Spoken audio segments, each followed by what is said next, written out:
엘리바스의 잘못된 신학, 이와 같은 제목으로 은혜를 나누겠습니다. 지금요, 친구들은 신학 논쟁을 하고 있어요. 신학 논쟁인데 주제가 뭐냐? 이 하나님의 재앙은 과연 누구에게, 어떤 사람에게 임하는가라는 논쟁을 하고 있어요. 그러니까 그것이 주제예요. 지금 신학적인 논쟁, 그 사고를 통해서 이것을 지금 서로 이제 설명하고 있는 그런 겁니다. 자, 이에 대해서 친구들은 하나님은 의인에게 복 주시고, 그리고 틀림없이 죄인에게는 재앙을 주신다. 그것이 엘리바스와 그의 친구들의 신학의 사상의 주제. 그렇게 주장을 계속하고 있어요. 자, 근데 욥은 죄악으로 인해 죄악을, 그래서 재앙을 네가 받은 것이다 라고 이제 몰아가는 거죠. 지금 말하듯이 악인은 재앙을 당해야 되고 의인은 하나님께서 복 주신단 말이에요. 그러니까 지금 욥이 복을 받지 못하고 이런 재앙을 만난 것은 네가 분명히 뭐다?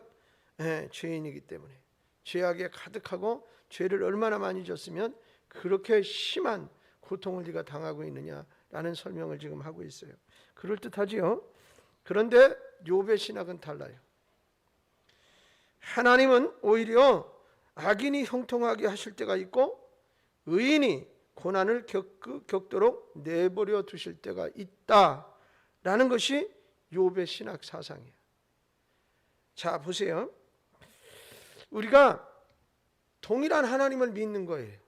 동일한 하나님을 믿는데 생각의 관점에 따라서 이렇게 차이가 많이 나타날 수도 있다. 근데 이제 여기서 더 벗어나게 되면 이단이 되는 거예요. 이단이.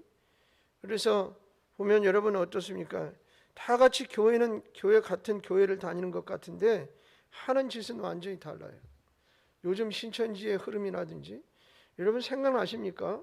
꽤 오래전인데 92년도 10월 28일 날 이장님 씨가 휴거가 된다고 그래서 수많은 사람들이 흰옷을 입고 교회로 들어갔는데, 여러분 일명 말하자면 하나님 앞에 인정받은 그 교회만 다니는 사람만 다, 그걸 믿는 사람만 휴거되는 거예요. 그러니까 목에다 건 표차를 딱 달았어요. 마치 그 표차를 받았을 때 정말 순수하게 그걸 믿었던 사람은 아하, 나는 드디어 하나님 나라에 휴거돼서 가는구나.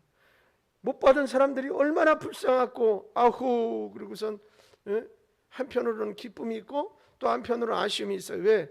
자기 뭐 남편이라든지 가족이라든지 못 데려가니까 그런 아쉬움과 이것이 상반돼서 있고, 여러분 그 교회 앞에 언론사가 다 동원됐어요. 텔레비전 기자들도 100명이 넘게 모였습니다. 그런데 어떤 사람도 왔는 줄 아십니까? 어떤 부인이 거기 빠져 있는데 남편이 그거 왔어요. 남편이 왜 왔냐니까 데려가려고 왔대. 예. 저 멍청한 여자 데려가려고 왔다는 거예요. 그러니까 와가지고 기다리고 있는 거예요. 왜? 못 갈 거니까. 예. 데려가려고 왔다고. 근데 데려가 주니까 감사하죠. 그래도 데려가려고 왔다고 하니까. 그리고 심지어는 어떤 사람은 뭐예요? 어떤 친구가 자기 돈을 다 정리해서 친구를 주면서 나 이제 하늘나라 가니까 이 돈 필요 없다. 그러니까 너 이거 가지고 넌 이제 살아라. 그리고 통장이랑 뭐랑 줬대. 그 친구가 거기 왔어요. 왜 그러냐면 돌려주려고 왔대. 누가 믿음이 더 좋은 겁니까 도대체? 그러니까 여러분 같이 하나님을 믿는다고 말을 하면서 이렇게 엉터리 같은 그런 어떤 신학사상에 빠지면 이런 엉뚱한 일. 그리고 중요한 건 뭐예요? 우리가 예수 믿는 마지막 최종 목적이 어디예요? 천국 가는 거잖아요. 근데 죽으라고 믿고 우리보다 더 열심히 믿은 것 같은데 지옥 간단 말이죠. 얼마나 안타깝고 슬픈 일이에요. 응? 얼마나 안타깝고 슬픈 일이에요.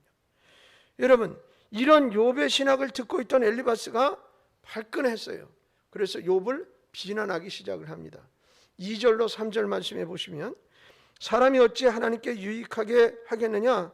지혜로운 자도 자기에게 유익할 따름이니라. 내가 의로운들 전능자에게 무슨 기쁨이 있겠으며 내 행위가 온전한들 그에게 이익이 되겠느냐? 이렇게 말합니다.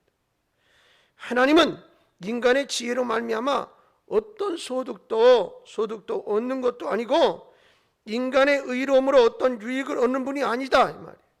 네. 하나님의 심판은 공평할 수밖에 없는 것이라 그렇게 얘기를 하고 있어요. 그리고 욥을 향한 심판은 정당한 것이다. 하나님이 지금 공의로 심판한 거다. 왜? 이 엘리바스의 신학사상이 뭐라 그랬어요? 하나님은 의인에게 복 주시고 틀림없이 죄인에게는 재앙을 주신다는 거죠. 그러니까 넌 재앙을 받았으니 넌 죄인이야. 넌 의인이 아니야. 그러니까 그런 말이에요. 그러니까 욥은 죄인이라는 논리를 전개하고 있어요. 욥이 넌 죄인이야. 그러면서 엘리바스는 욥의 죄를 폭로하는데 뭐라고 폭로하느냐? 5절 말씀을 보세요. 네 악이 크지 아니하냐? 내 죄악이 끝이 없느니라. 내가 저지른 죄악이 헤아릴 수 없이 크고 많다라는 것이에요.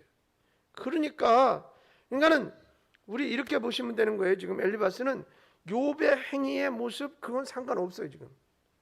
지금 처한 이 상황이 자기의 신학적인 논리로 보니까 엄청난 재앙을 지금 받고 있잖아요. 그러니까 얼마나 많은 죄를 졌길래 이렇게 많은 재앙을 네가 지금 받고 있느냐 그런 논리예요. 지금.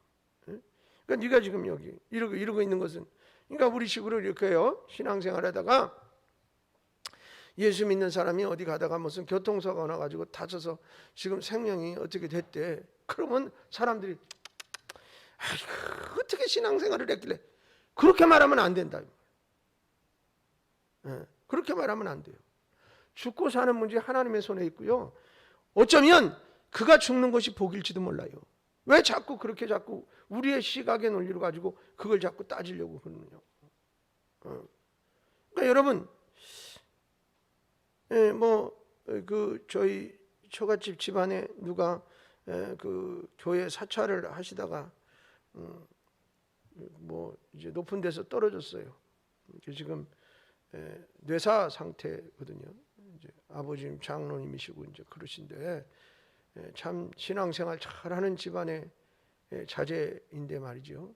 그래서 꽤 큰 교회에서 이제 사찰을 하는데 얼마나 부지런히 열심히 그냥 섬기고 그랬는지 교인들이 다 안타까워서 어쩔 줄을 몰라요. 근데 한편으로는 아이고 왜 그런 일을 당했어요. 근데 모르는 거예요. 제가 볼 때는 의학적으로는 살아날 확률은 없어요. 그런데 우리는 그 사건을 보면서 아니 어떻게 그렇게 교회에서 열심히 그냥 일을 해서 교인들 모두 다 칭찬을 받고 그런 사람이 그럴 수 있어? 이렇게 전에 말씀드린 것처럼 그 강원도 강릉 해변에서 이렇게 쓸려갔다는 그 변호사도 마찬가지예요. 검사예요. 어떻게 그렇게 신앙생활을 잘하고 모범적으로 살려고 그러고 참 엘리트 집안인데 남편은 의사고 말이죠.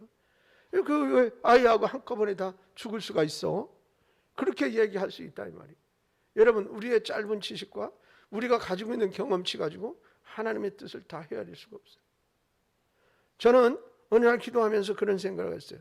천국은 얼마나 행복할까? 제가 제 스스로에게 묻는 거예요. 천국은 얼마나 행복할까? 천국은 얼마나 기쁨이 가득할까? 그런 걸 생각하면 이 세상 별 미련 없어요. 죄송하지만.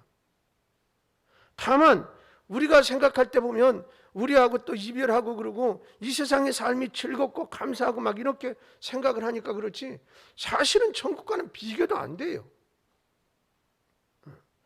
어쩌면 그 사람은 이 세상을 살면서 답답함도 있고 컬컬함도 있고 힘들도 어려움도 다 있지요. 세상 사는 사람들이 안 그래요? 그런데 여러분 어떻게 보면 제가 평택에 가가지고선 지난 주간에 교회가 설립됐다 그래 설립 예배 이제 축하하러 갔었는데 그 전도사님이 그렇게 얘기한다니까. 전도사를 모집한다고 그래서 거기 가서 시험을 보고 패스를 했는데 면접이죠 면접. 근데 그 담임 목사님이 그러셨대요. 건물세도 내가 다 우리 교회에서 다 대주고 사례비도 우리 교회에서 다 준다. 예수를 위해서 죽을 수 있느냐? 그랬더니 그 전사님이 71년생이니까 51죠. 그죠? 그랬대요. 예수님 때문에 죽는 것이 가장 감사로 여기고 삽니다. 그래서 합격. 근데 참 똑똑한 사람이더라고요. 말씀드렸는데 사모님도 그 교회 신학대학 졸업할 때 수석으로 졸업하셨고, 그 전사님은 전국 신학대학생 논문에서 최우수상을 받으셨다고 그래요. 그러니까 이제 늦게 나이가 먹어가지고 그렇게 하는 목회다 보니까 아마 그랬던 것 같은데, 그냥 된 것이 아니라 교통사고 나서 다 죽는다고 그랬는데 하나님 살려주시면 남은 생애는 하나님만 위해서 살겠습니다. 그 살려줬대. 그러니까 자기는 지금 어떻게 그냥 제2의 덤으로 얻은 인생을 사는 거예요. 그러니 그때는 어떻게 예수 영광을 위해서 죽으려고 그런 게 아니라 교통사고 나서 죽을 뻔했잖아요. 이제는 예수님 때문에 죽는다면 가장 기쁘다. 그런 사람 당해낼 수 있어요? 못 당해내요. 근데 어쩌면 그의 신앙관이에요. 천국이 그 정도도 이 세상에 어떤 즐거움과 귀한 것보다 훨씬 귀하고 복되고 즐겁다는 걸 알 때, 여러분 그렇지 않아요? 우리의 생각으로 볼 때는 안타깝고, 우리의 생각으로 보면 어떻게 그럴 수 있을까 이런 생각이 있지만 그렇지 않을 수 있는 거예요.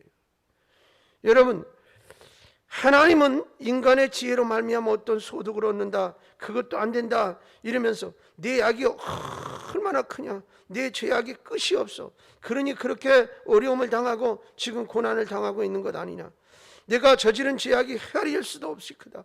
그러면서 6절로 9절에는 뭐라고 그러냐면 까닭 없이 형제를 볼모로 잡으며 그랬어요. 이거는 재산을 마구 빼앗았다 그런 말이거든요. 볼모로 잡았다는 것, 재산을 빼앗았다. 여기 말씀에 그래요.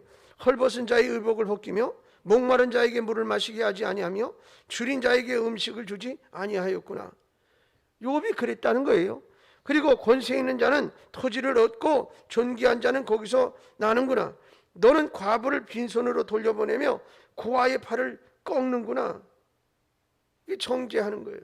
그러니까는 지금 욥이 그렇게, 그러나 사실 욥은 그렇게 악한 사람 아니잖아요. 욥기를 시작하면서 처음 얘기할 때 뭐라고, 동방의 의인이 하나님이 인정했어요. 사람한테만 칭찬받은 게 아니에요. 하나님이 인정했다고요. 응? 그는 이런 죄를 지은 적도 없는 사람이에요. 오히려 그는 동방 사람 중에 가장 의로운 사람이라 칭찬을 받았던 사람입니다. 그런 욥에게 엘리바스는 욥의 죄를 증거물이라도 있는 것처럼 나열하고 있습니다. 그 이유가 어디 있어요? 그의 그릇된 신학 사상에서 발단된 것이라 이 말이에요. 그러니까 생각을 어디에 기준을 맞추고 사느냐에 따라서 다 다른 결과가 나와요. 재앙을 받는 사람은 반드시 악인이다. 하나님의 재앙은 틀림없이 악인에게만 임한다라는 신학을 가지고 있었기 때문에 그런 등식으로 설명을 하고 이야기하고 그렇게 몰아가는 거예요. 그러다 보니 욥의 재앙을 죄로밖에 풀 수 있는 방법이 없어요. 욥이 만난 재앙 왜 그랬어? 라고 물으면 죄 때문에 라고밖에 그 신학으로는 풀어낼 수가 없는 거죠. 여러분, 그는 하나님의 공의만을 강조하였지 죄인을 용서하시고 또 의롭다 칭하여 주시는 사랑의 하나님을 전혀 느끼지 못했던 것일 수 있습니다. 여러분, 이와 같이 엘리바스가 그릇된 신학을 갖고 있다 보니까 아무리 좋은 말을 할지라도 가치가 없어지는 것이고 오히려 하나님 앞에 득죄하게 되었고 욥에게는 가혹하고 잔인한 사람이 되고 말았어요. 여러분, 자, 우리들의 신앙관이 어디에 있어야 하는가라는 거예요. 하나님의 말씀이 기준이 돼야지 다른 어떤 사상들이 거기 들어와서 그것을 재해석하고 잘못 해석하면 안 돼요. 그래서 사실은 이 하나님의 말씀의 법칙대로 우리가 해석하고 그 방법대로 살아가려고 애를 써야 함이 맞아요.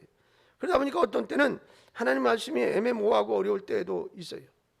근데 그러면 사사로이 자기의 지식과 아니면 자기가 가지고 있는 경험치를 가지고 그것을 해석하려 들어서는 안 돼요. 예. 우리가 듣다가 보면 원어나 이런 것들을 분석해 보면 전혀 엉뚱한 말도 많이 있잖아요. 우리 어느 이제 보수 신학자는 지금 번역된 성경에 600몇 군데를 지적하면서 잘못 번역됐다고 얘기한 사람도 있어요. 그건 뭐냐, 원어의 깊은 뜻을 헤아리지 못하고 너무 현대 사료로 흘러가고 있어서 안타깝다라는 말이에요.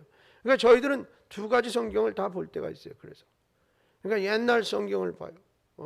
원본을 들여다봐야 되기 때문에 또 그런 거예요. 그래서 가끔은 여러분 영어 성경은 이렇게 번역을 해놨습니다. 원본에 무슨 말인데 그 본 뜻은 이런 겁니다 라고 설명을 드리는 이유가 그런 거예요.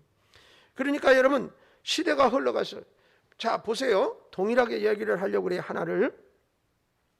지금 사회에서 가장 크게 이슈가 되는 것이 뭐냐면 이제 뭐 LGBT 같은 뭐 이래서 그거는 뭐 여러 가지 게이, 레즈비언, 그 다음에 양성의 이게 그런 사람들을 다 인정하자는 그 얘기예요. 그러면서 한 신학에서는 뭐라 하냐면 하나님은 누구든 다 사랑하신다는 거예요. 그런데 그 사람도 이 세상에 태어났으면 다 존재 가치가 있지 않느냐. 그게 하나님이 그를 버리느냐? 그걸 사랑하신다 이 말이에요. 그러니까 그들을 용납하고 받아줘야 된다는 원리를 자꾸 펴요. 여러분 사랑하지 말라는 게 아니에요. 사랑하지 말라는 게 아니라고요. 그런데 그들도 구원받아야 될 거예요. 그러니까 바르게 고쳐줘야 되는 거예요. 여러분 잘못을 저지르고 죄를 짓고 남을 피폐하게 하고 한 사람을 그냥 사랑이라는 명목으로 그냥 내버려둘 수 없잖아요. 죄는 물어야지요. 그러니까 때로는 자유를 제약해서 교도소에 갈 수도 있고 그런 거예요. 받을 법은 벌은 받아야 된다 말이죠. 그리고서는 그 생각을 바꿔야지. 남의 거를 훔쳐먹고 남의 거를 해코죠. 그건 도둑질이고 또 남의 걸 뭐 강제로 강도고 그런 거거든요. 근데 그것도 다 용납하고 사랑이라는 명목으로 그걸 감싸라 그러면 안 되죠. 여러분 물론 그 이제 사람은 불쌍하고 죄인이기 때문에 구원받아야 할 대상이지만 그 죄는 물어야 하는 거잖아요. 그럼에도 불구하고 이것을 이제 같이 묶어가지고서는 한 것으로 이렇게 생각을 해서는 안 돼요. 그러니까 여러분 그런 사상들이 강력하게 대두되고 있는 이때에 한쪽에서는 신학계에서도 그걸 지지하고 그걸 얘기하고 그러는 사람들이 자꾸 생겨나요. 그런데 그걸 떠나서 결과론을 한번 먼저 보려고 그래요. 서구 신학이 다 죽었어요. 그런 것들을 수용해 들어가기 시작하면서 다 죽었어요. 죽었다라고는 말은 표현은 신앙생활 지금 뜨겁게 제대로 하는 사람들 거의 없을 만큼 몇몇 보수적인 교회와 그런 생각을 가진 이들이 겨우 명목을 유지하고 있을 뿐이에요. 한국 교회도 그 전철을 밟고 있음이 이제 뭐 분명하다. 그런데다가 여기서 이제 사탄이 얼마나 영악한지 몰라요. 이런 와중에 정말 과도기 좀 그런 상황 속에서 이 코로나 같은 것들이 확 들어오니까 제가 말씀드리지 않았어요. 감리교단 경기연에만 5만 4천 명의 교인이 줄었고 감리교단 전체는 지금 코로나 발발하고서 19년서부터 전 초부터 지금까지 통계를 내보니까 53만 명이 줄어들었어요. 교인이. 그러면 대한민국 전체 다른 교단, 우리보다 감리교단보다 더 큰 뭐 이제 합동이나 뭐 이런 뭐 총회 이런 장로교 교단이 있거든요. 그런 데까지 다 합하면 지금 숫자가 뭐래요? 옛날에 무슨 뭐 1200만 그러는데 한국교회 1200만 아닙니다. 겨우 800 몇십 900만 잡으자고요. 그러면 약 300만 줄었어요. 지금 600만 남았다고 보는 거예요. 근데 중요한 건 그 떠난 사람들을 코로나가 끝나고 돌아오게 할 수 있느냐라는 숙제가 우리에게 있어요. 전도는 전도지만 지금 떠난 사람 돌아오게 할 수 있는 어떤 원동력이나 힘의 에너지가 교회에 있느냐라는 것을 고민해야 될 때. 그러니까 여러분 사탄이 얼마나 영악해요. 그러다 보니까는 그런 환경 속에 있을 때 코로나라는 것을 확 갖다 입혀놓으니까 이제 이 모양이 나요. 근데 이걸 전 세계적으로 또 확대해서 보자 말이에요. 우리만 조금 우리보다는 좀 덜하겠지만 그러나 얼마나 큰 영향력을 미치고 어려움. 여러분 보세요. 지금도 마찬가지예요.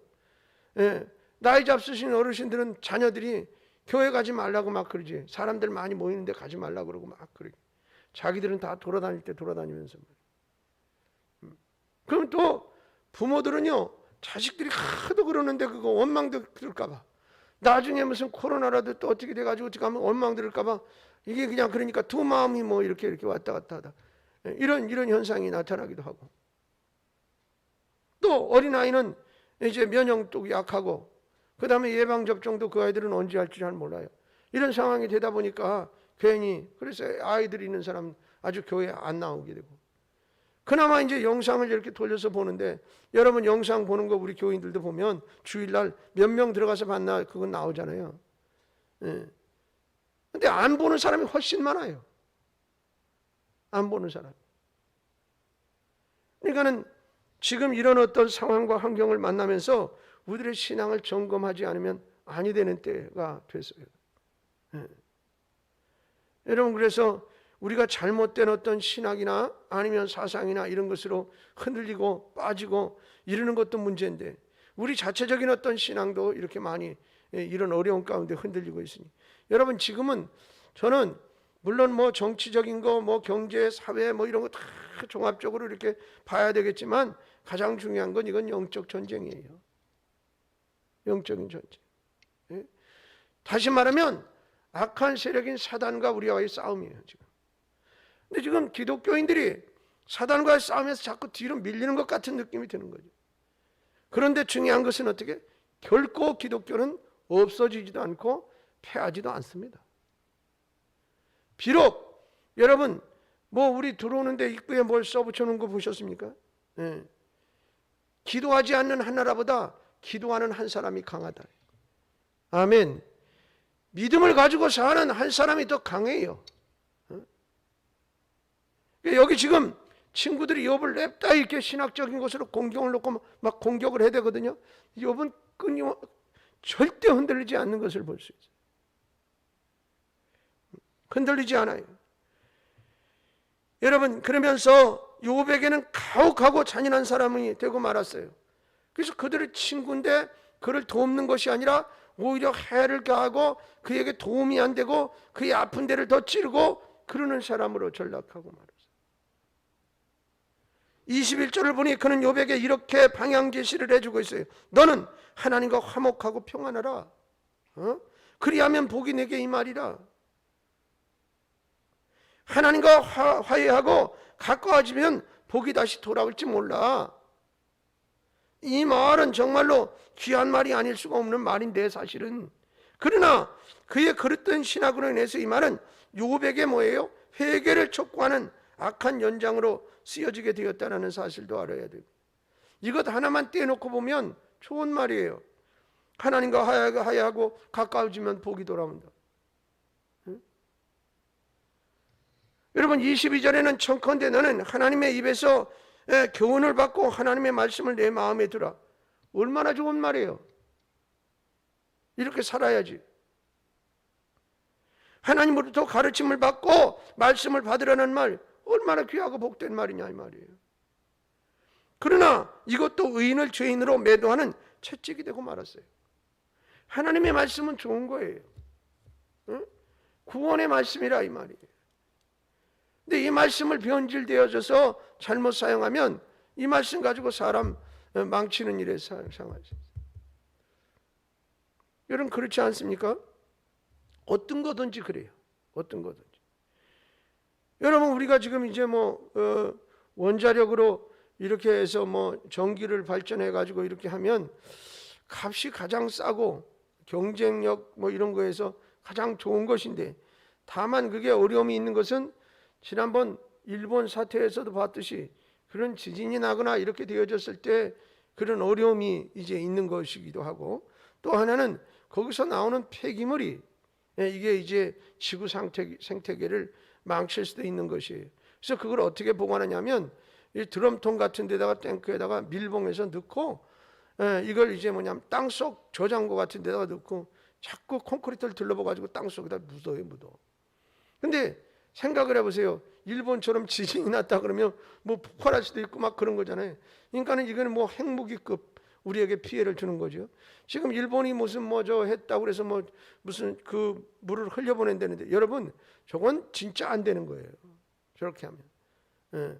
자기네만 죽는 게 아니라 바다가 다 연결됐는데, 뭐 대한민국은 바다 옆에 붙어가지고 뭐 1, 2년 안에 우리나라 바다도 다 똑같이 그 물에 오염될 판인데, 그리고 물고기가 무슨 뭐 여기 사는 물고기는 나는 집원을 벗어나지 않고 여기서만 살아요? 지멋대로 돌아다니지. 연어 같은 거 봐봐요. 어디 엄청나게 돌아다니다가 몇 수십만 킬로를, 철새도 보세요. 몇만 킬로를 비행해서 왔다 갔다 하고 그러고 사는데, 물속에서 그렇게 고기가 왔다 갔다 하는 거지. 여러분 죄송하지만 무슨 우리가 먹는 과거에 뭐 생태 이런 거 일본산 아니니까 뭐 어떻다고 그러는데, 여러분 거기 그 바다가 그 바다요. 사실 그렇게 따지면 우리 어패는 먹을 게 하나도 없어. 없어요. 그러니까 어떻게 보면 사람이 이렇게 잘못해놓은 것을 우리가 다시 이제 뒤집어 쓰는 꼴이 된 거죠. 좀 편하려고 그러다가 보니까 이런 현상이 일어나는. 여러분 문명의 이기라는 게 꼭 다 도움만 주는 건 아니잖아요. 옛날에 걸어 다니고 그럴 때 무슨 교통사고 나서 죽습니까? 한꺼번에? 예. 차 타고 가다가 교통사고 나면 한꺼번에 다 죽고 그런 거지. 비행기 떨어져서 다 죽고. 걸어갈 때는 안 죽어요, 웬만해서. 난 편하자고 한 건데 편한 것 다음에 또 오는 그런 어려움도 있는 거예요. 예. 그래서 여러분 우리 스스로가 제일 중요한 게 뭐냐면 하나님과 나와의 본성의 관계 속에서 하나님 앞에 정직한 거예요. 하나님 앞에 바로 서는 거라고요. 예. 나의 이익을 위해서 뭘 저버리고 그러는 것이 아니라 하나님과 나의 관계 속에서 내가 하나님 앞에 물었을 때 맞다라고 그러는 것을 행할 수 있는 그런 사람을 만들어야 하고, 그런 성품이 키워져야 하는 거예요. 아무리 땜질을 하고 아무리 해도 안 돼요. 안 된다. 저는 어떤 때 이렇게 가다가 길을 가다 보면 우리 병점에도 몇 군데 골목이 있어요. 거긴 바닥에 눈 온 줄 알았어요. 담배꽁초가 하도 많아서. 갈 때마다 그래요. 어쩌다 한 번씩 치우는 것 같더라고요. 예. 난 담배 피는 사람 난 싫어요. 그래서 기본도 할 줄 모르는 사람이 뭔 담배는 피워. 피는 건 뭐라고 안 그래요. 자기 스스로 키우고 싶으면 내 돈 주고 내가 사서 피우는 건데. 근데 쓰레기 버리는 건 범법자잖아요. 그것도 할 줄 모르면서 왜 담배 피워? 그런 거예요, 그런 거.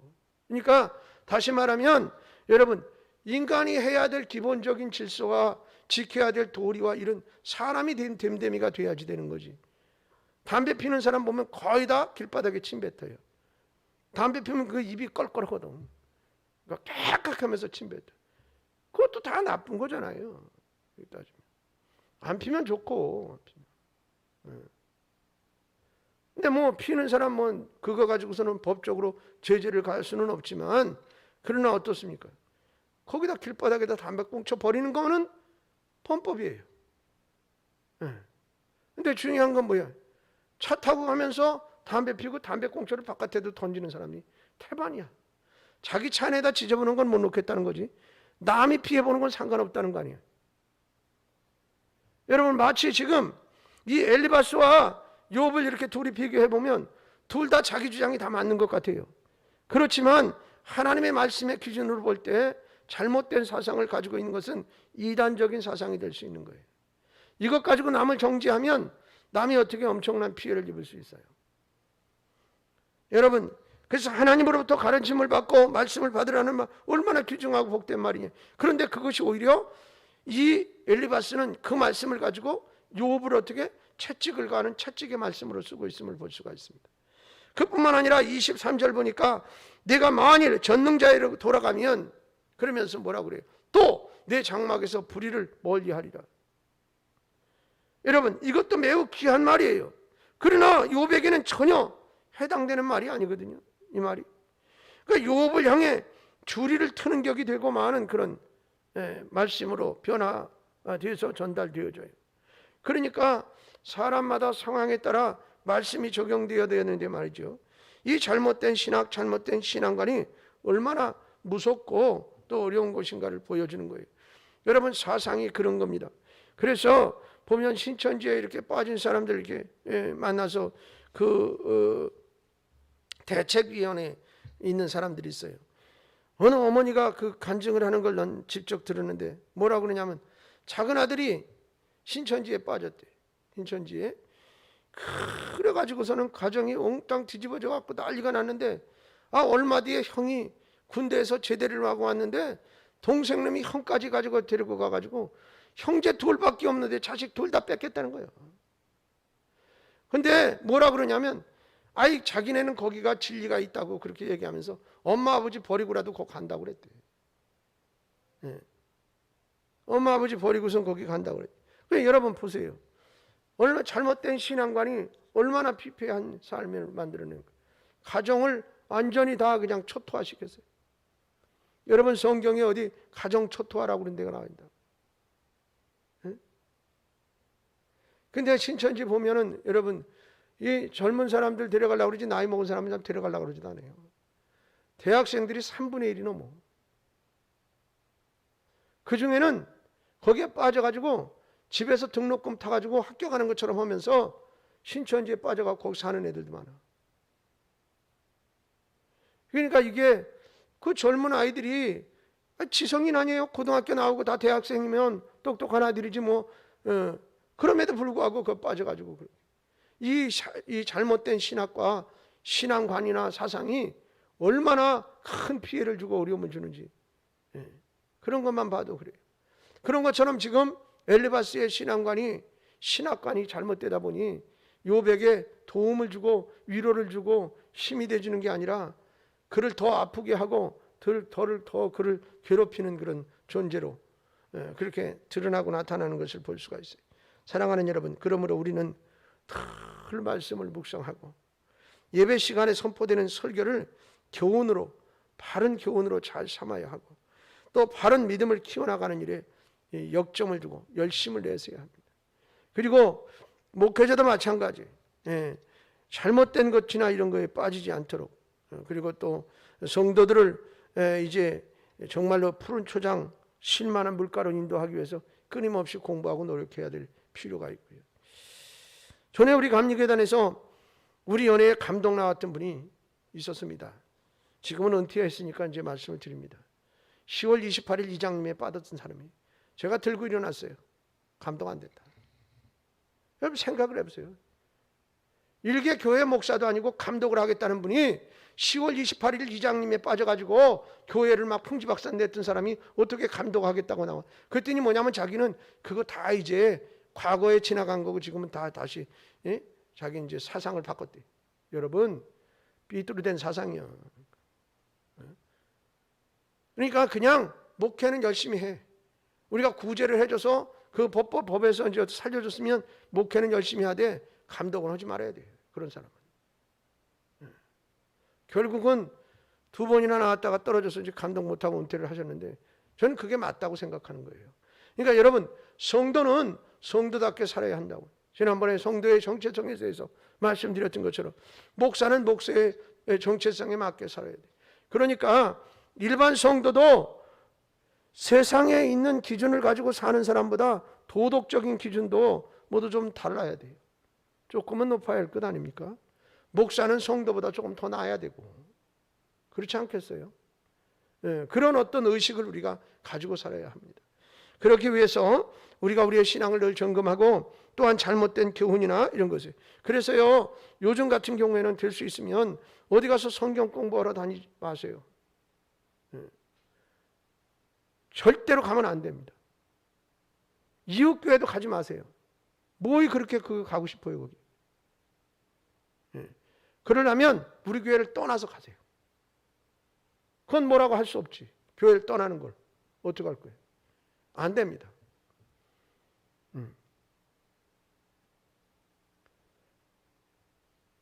여러분 이 신앙도 흐름의 맥이 있습니다.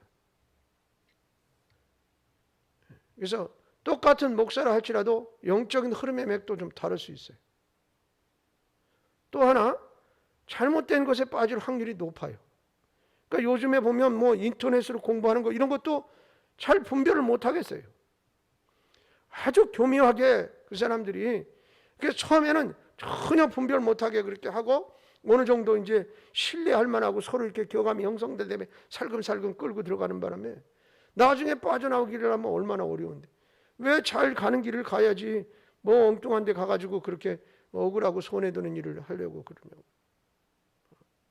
만약에 가고 싶거든 꼭 가야 될 어떤 상황이 벌어지거든 물어보세요. 그래서 검증되고 확실한 곳을 가야지 함부로 다녀서는 안 돼. 그리고 교회에서 성경 공부하자 그러면 오지도 않고 안 하면서. 그러니까 여러분 진리는 딱딱할 수 있어요. 그리고 일단은 공부 그러면 싫다 그래. 공부. 학교 다닐 때도 공부하자 그러면 다 싫다고 그런 사람이 지금도 싫어하는 것 같아요. 공부가 아니에요. 공부가 아니에요. 여러분 알아야 되는 것이니까 공부라는 말을 붙이지 사실 이건 필수예요. 성경 안 읽고 신앙생활 한다는 걸 여러분 그냥 무늬만 교인이요. 그래서 싫어도 해야 될 건 해야 되는 거잖아요. 우리가 살아가는 과정 속에서 보면 하기 싫다고 안 하고 하고 싶다고 다 하고 그러는 거 아니잖아요. 때로는 살면서 하기 싫은 것도 해야 될 때가 있고. 근데 보면 사람이 책임이 더 커져가면 하기 싫은 걸 더 많이 해야 될 때가 많아요. 그렇지 않아요? 네. 나 혼자 그냥 산다 그래봐. 그럼 내가 하고 싶은 대로 좀 하고 살 수도 있어요. 월급 타가지고 내가 취미생활도 하고 이렇게. 근데 부부가 이제 결혼을 해가지고 하면 가장이면 책임의식이 달라지고. 그러니까 내가 하고 싶다고 무조건 다 할 수 있는 게 아니잖아요. 부인하고 공유해야 돼요. 내가 무슨 취미생활 하고 싶은데 여보 나 꼭 그거 하고 싶어. 그래서 또 부인이 그냥 용납을 해주고 뭐 어떻게 알뜰알뜰하게 한다 그러면 몰라도 그건 말도 없이 자기 혼자 한다 그러면 혼자 살아야 됩니다. 그건 부부 아닙니다. 그리고 또 자녀가 생기잖아요. 그러면 자녀에 또 책임을 져야 될 거 아니에요. 그러니까 여러분 이렇게 자꾸 이제 위치가 올라가고 이게 변화되면서 교회도 마찬가지예요. 평신도 때, 집사 때, 권사 때, 장로 때 다 달라요. 예배도 빠지는 게 뭐 장로예요. 말도 없이. 지금 다시 말씀드리지만 제가 장로님, 권사님들은 별도로 모아놓고 교육을 한번 제대로 하려고 해요. 예. 그리고 스스로 사표 내세요. 자신 없으면. 그렇게 하면 안 돼요. 내가 지금 장로면 장로가 뭐 해야 되는 것도 모르고 이름만 달고 있으면 안 되고 권사가 권사로서 뭐 이름만 달고 있으면 될 일이 아니에요. 그것 때문에 오히려 신앙에 손해볼 수 있어요. 그만큼 직책이 주어지면 책임도 커지는 거예요. 그러니까 하기 싫은 것도 해야 되는 거라. 책임이. 하고 싶은 것만 다 하고 살 수 있는 세상이 아니잖아요. 믿음 생활도 마찬가지라. 하나님의 말씀에 따라 살려고 보니까 우리의 육성을 가졌기 때문에 이 영적으로 이게 그럴 수 있다. 그러니까 그것을 감당하기 위해서 말씀도 보고 설교도 듣고 공부도 하고 기도도 하고 그러는 거죠. 여러분 아무쪼록 오늘 늘 말씀을 묵상하고 예배 시간에 선포되는 말씀을 교훈으로 바른 교훈으로 삼고 바른 믿음을 지켜나가는 일에 여러분 잘하셔야 돼요. 마지막 때가 점점 되면 될수록 이게 영적으로 복잡한 일들이 많이 생길 수밖에 없는 거라. 이 전쟁에서 우리가 이겨야 될 줄로 믿습니다. 그러기 위해서 하나님께서는 우리를 영적인 군사로 부름받았어요. 그러니까 군사로 부름받은 사람은 하나님의 시키는 영적 군사가 되기 위해서 훈련을 잘 받아야 된다. 훈련을 잘 받아야 실전에서도 잘 싸워서 이길 수 있는 거예요. 그런 것처럼 여러분 지금 엘리바스의 잘못된 신앙을 우리가 보면서 결론은 그거예요. 이 사람도 다 맞는 소리 하고 있다고요. 들어보면. 그런데 이 맞는 소리 같은 걸 가지고 욥을 어떻게 정죄하고 욥을 괴롭히고 욥을 아주 못된 사람으로 몰아가는 역할을 하고 있어요. 그 반대잖아요. 지금 사상이 잘못되고 이제 신학의 노선이 잘못되면 이렇게 될 수 있어요. 믿음 생활 잘하는 사람을 정죄할 수 있고. 여러분 그렇기 때문에 우리는 바른 신학, 바른 사상을 갖기 위해서 말씀을 읽고 또 묵상하고 공부하는 일에도 좀 최선을 다하시고 또 말씀 들을 때도 정신 차려서 잘 들어서 내 말씀으로 삼고 우리 바른 믿음의 신앙을 늘 키워가는 일에 관심을 가지시고 최선을 다할 수 있는 여러분이 되어주시기를 주님의 이름으로 축원합니다.